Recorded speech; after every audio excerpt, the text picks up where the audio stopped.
जय श्री राम, जय श्री बालाजी महाराज। आपके घर के देवता और पितृ देवता और कुल देवता कार्य क्यों नहीं करते? क्या कारण रह जाता है जिनके कारण वो आपके कार्य नहीं करते? कोई भी काम आपका बनता नहीं है और कार्य आप कोई भी ऐसा सोचते हो, वो सोचने से पहले ही वो काम अधूरा रह जाता है। तो आज इस टॉपिक के ऊपर वीडियो बना के आपको ये विस्तार से बताएंगे कि ऐसा क्यों होता है, किस कारण होता है और किन चीजों का हाथ इनके पीछे हो सकता है। और हमारी भक्ति भाव पूजा तो नित्य चल रही होती है, लेकिन हमारे जीवन में ऐसा किन कारणों से होता है? तो अगर वीडियो अच्छी लगती है तो लाइक कीजिए, चैनल को सब्सक्राइब कीजिए और बेल आइकन बटन को भी दबा दीजिए ताकि आने वाली वीडियो की हर नोटिफिकेशन आप तक सरलता से पहुंच सके। तो क्या होता है कि जब भी हम भगवान की पूजा करते हैं, जाप करते हैं, नित्य उनका नाम का ध्यान करते हैं, पूजा याचना तो हम कर रहे हैं, लेकिन उस पूजा याचना का भी कोई फल हमें प्राप्त नहीं हो रहा है। और हमारे पितृ जो हैं, हमारे पितृ भी हमारी कोई हेल्प नहीं करते, हमारे देवता भी हमारी कोई हेल्प नहीं करते। ये और इनके पीछे किस चीज का हाथ होता है? सबसे पहला बात तो है कि अगर किसी भी कारणवश आपके पितृ देवता बंधनग्रस्त हैं या किसी ने बंधन में बांध बांध दिए गए हैं या कुल देवी आपकी जो है वचनबंध है, तब भी इस प्रकार के जो कार्य जो है व्यक्ति के साथ जो है बार बार होते हैं। क्योंकि अगर हमारे कुल देवी देवता वचन बंद हो जाते हैं या हमारे को जो पितृ देवता है बंधन में करके बांध दिए जाते हैं, तो हम जितनी भी पूजा याचना करते हैं उससे और भी ज्यादा तकलीफें बढ़ती हैं, ना कि घटती हैं। ऐसा कई लोगों के साथ देखने को हुआ है कि वो काफी लंबे समय से पूजा याचना कर रहे हैं, लेकिन पूजा याचना करने के बाद भी उन्हें निरंतर कोई फल की प्राप्ति नहीं हो रही है। अगर जैसे कहीं पे गए, वो उन्होंने किसी ने कह दिया कि आपके ऊपर तो पितृ दोष है या आपके पितृ कहीं ना कहीं बंधे हुए हैं या आपके पितृ के ऊपर ये क्रिया हुई हुई है, तो वो कहते हैं कि हमने तो ये सारे काम कर लिए, हमने तो पिंडदान भी किया है, हमने तो गया जी भी हम हो आए हैं, या हम हरिद्वार में भी उनकी नारायण बलि करवा चुके हैं या ये कार्य कर चुके हैं। देखिए, लेकिन वो इस टॉपिक पर नहीं पहुंचते कि किसी ओझा सियाने के द्वारा, ये तंत्र प्रक्रिया के द्वारा आपके पितरों के ऊपर एक गठबंधन बिठा दिया जाता है या एक बंधन ग्रस्त कर दिया जाता है, जिसके कारण वो बंधन ग्रस्त पड़े रहते हैं। पहली गलती तो ये हो जाती है कि ये किसी ना किसी तंत्र के द्वारा होता है। दूसरी गलती हम स्वयं भी कर देते हैं।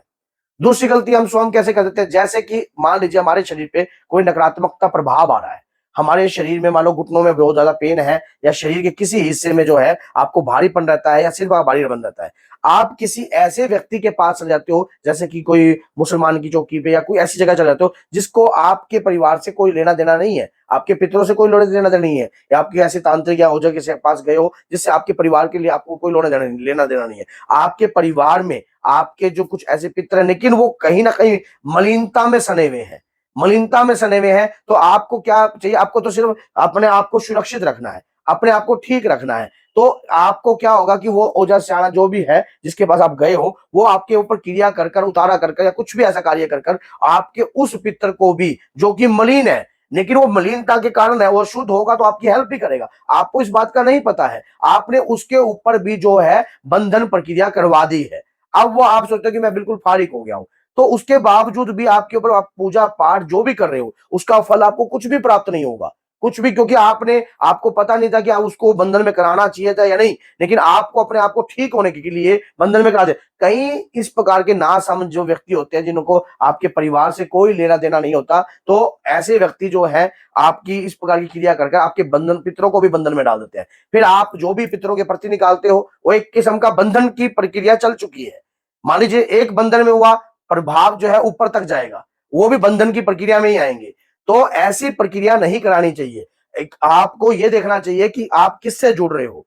सबसे बड़ी बात, जो हमारे घर की मलिन तत्व है, बेशक उनके ऊपर जो है मलिनता आ गई है, लेकिन उनके ऊपर जब शुद्धि आएगी तब उनको यह भी दिखेगा कि ये मेरा परिवार है और इस परिवार के लिए मुझे ये कार्य करना चाहिए, ये परिवार के हित के लिए कार्य करना चाहिए। तो इस प्रकार की गलती के कारण भी आपकी पूजा में विघ्नता रहती है। उसके बाद कितना भी पूजा पाठ करो या कितना भी पितरों का आह्वान करो या पितरों को कितनी बार भी आप बुलाओ, लेकिन पितर आपकी सुनने वाले नहीं है। ऐसे ही कुल देवी के कार्य में हम करते हैं विघ्नता। मान लीजिए हमारे परिवार में सात्विक पूजा होती है माँ दुर्गा की, और ये पूजा काफी लंबे समय से चलती आ रही थी, काफी लंबे समय से, और किसकी कारणवश जो है आपके परिवार में कुछ छोटी मोटी समस्या उत्पन्न होने लगी। आप कहीं ऐसी जगह गए जहां पर आपको ये बता दिया गया कि आपके परिवार के ऊपर ये समस्या है, ये दिक्कत है, इस कारण से ये चीजें हो रही है। आपने क्या करा? और उन्होंने कहा कि मुझे तो मुर्गे की बलि चाहिए, बकरे की बलि चाहिए, एक बार बोतल चाहिए, इस प्रकार की प्रक्रिया आपने करा दी। उससे आपने उनाट कर दिया, उचाट उसी से क्या है जो देवी देवता की कुल की कृपा थी वो भी बंधनग्रस्त आपने कर दी, ताकि आपने इस प्रकार का भोग क्यों दिया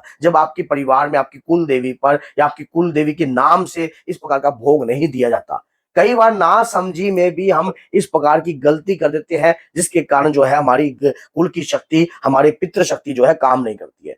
फिर ये भी होता है कि जब हम इनके प्रति कुछ भी ना करें, जब हम इनके प्रति कुछ भी ना करें, कोई अमावस्या टपती है तब आप कुछ नहीं करते हो, सिर्फ आपको खाने का ही अधिकार है, आपको कुछ करने का अधिकार नहीं है। आप किसी गौशाला में जाकर कोई दान पुण्य वगैरह अपने हाथों से अपने पितरों के नाम का कुछ भी नहीं निकाले। श्राद्ध पक्ष चले जाते हैं तब भी आप इनके प्रति कुछ नहीं करते हो, तब भी ये जो है आपसे रुष्ट हो जाते हैं और परमात्मा से भी आपको कुछ नहीं लेने देते। फिर आप कितना भी आप हाथ जोड़ते हो, कितने भी भक्ति पूजा पाठ करते हो, तो ये कहीं ना कहीं एक अड़चन का कारण भी बनते हैं, जिसमें पितृ दोष के रूप में ये गिने जाते हैं, या घर में पितृ प्रेत बन गए इस रूप में गिने जाते हैं, या पितृ मलिनता के रूप में आ जाते हैं। तो ये भी कारण होता है, क्योंकि हम जब कभी भी कोई भी शक्ति खाने की भूखी नहीं होती है।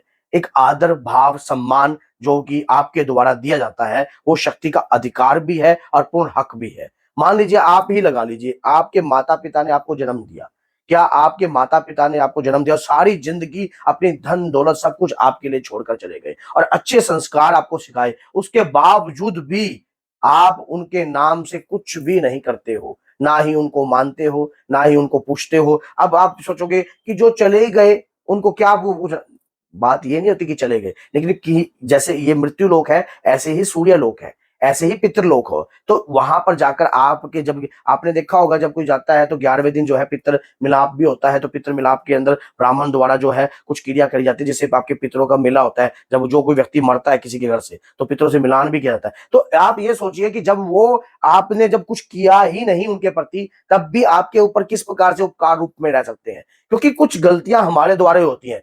अगर हम अब बचाव के लिए मैं आपको रास्ता बता देता हूं कि क्या करना चाहिए। बचाव के लिए हमें सोचना चाहिए कि जब पितृपक्ष हो तब भी हमें कार्य करना चाहिए। इसके लिए चैनल पर बहुत सारी वीडियो बनी हुई है। आज जब मान लो गुप्त नवरात्रि हो तो कुल देवी देवता की पूजा करनी चाहिए। इसके लिए भी चैनल पर मैंने वीडियो बना रखी है, कुल देवी को कैसे प्रसन्न कर सकते हो आप। और तो आप जब इन शक्तियों को प्रसन्न कर कर चलोगे तो आपके घर के ऊपर जो है किसी भी प्रकार की कोई भी गलत दृष्टि नहीं पड़ेगी, और ना ही आप किसी ऐसे चक्रों में पड़ोगे जहां अगर आप जाना अभी सोचोगे तो कहीं ना कहीं कुल की शक्ति किसी ना किसी सिर के ऊपर बैठकर आपको मैं करा देगी, नहीं ये कार्य गलत है, ऐसा हम कार्य ना तो हमारे कुल में होता, ना हम करेंगे, ना हम इस प्रकार की चीजें करते। तो ये कहीं ना कहीं अगर आप भक्ति पूजा पाठ या इस प्रकार की अपनी शक्तियों के प्रति या पितृ शक्ति के प्रति या देव पितृ के प्रति अगर इस प्रकार की भावना रखते हो तो जल्दी से आपको ये वीडियो बहुत गहराई से समझ में आ गई होगी। अगर वीडियो अच्छी लगती है तो लाइक कीजिए, शेयर कीजिए और चैनल को सब्सक्राइब कीजिए, ताकि आपके लिए और भी अच्छी से अच्छी और बेहतर से बेहतर वीडियो लाने की पूरी कोशिश रहे। तो बोलिए जय सीताराम।